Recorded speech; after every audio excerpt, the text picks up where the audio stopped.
Good to see you again, Senator. Welcome back. Thank you, Bill. Great to be with you. Let's face it. I mean, the bone of contention right now between the Democrats and the Republicans is the tax policy in the budget, the amount of discretionary spending. I mean, those are sort of the key issues right now, right?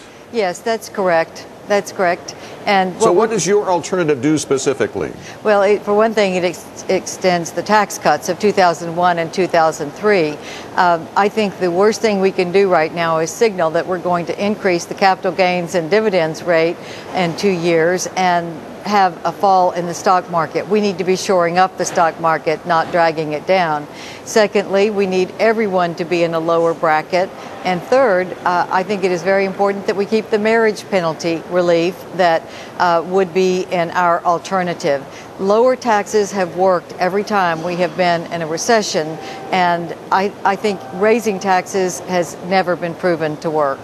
Senator Hutchinson, you know, it's always so frustrating to listen to a lot of the Democrats say, well, what you're saying is just a continuation of the old policies. And a lot of it comes from the fact that Republicans, when times were good, spent a whole lot of money. So congratulations for trying to restrain spending. But how do you convince the American public that now suddenly you are once again the party that doesn't spend too much money?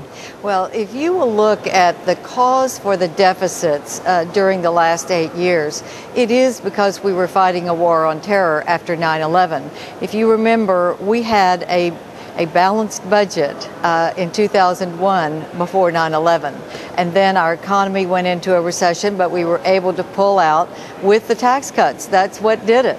And the tax cuts have been successful under President Kennedy and under President Reagan. You know, I can hear your Democratic counterparts, though, right now on 2 points. One, you inherited that budget surplus from the Clinton years, which you don't need to address that necessarily. But right now we do face an issue that calls for more government spending. At least that's the policy right now, to try and shore up the economy globally here. There's one issue that is correct, and that is that we do need more spending, hopefully in the private sector, that would spur spending and spur jobs.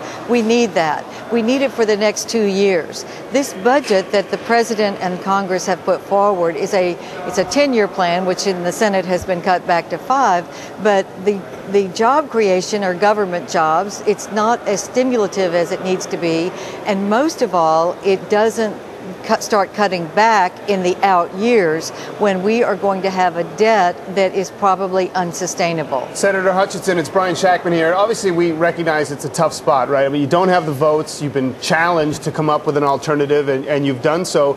But when some people take a look at this, they're going to take what you just said about, you were fighting the war on terror, but at the same time, they might look at this and say, well, education will get less, Medicare will get less, and the Pentagon won't lose anything.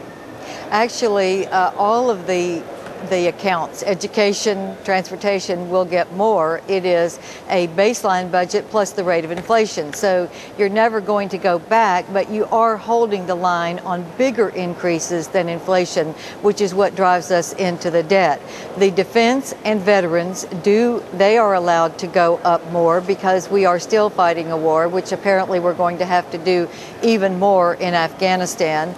And we've got to make sure that our troops have what they need to fight that war. Secondly, of course, we are going to have to make sure that we are covering the veterans, that we are taking care of those who are putting their lives on the line to keep us free.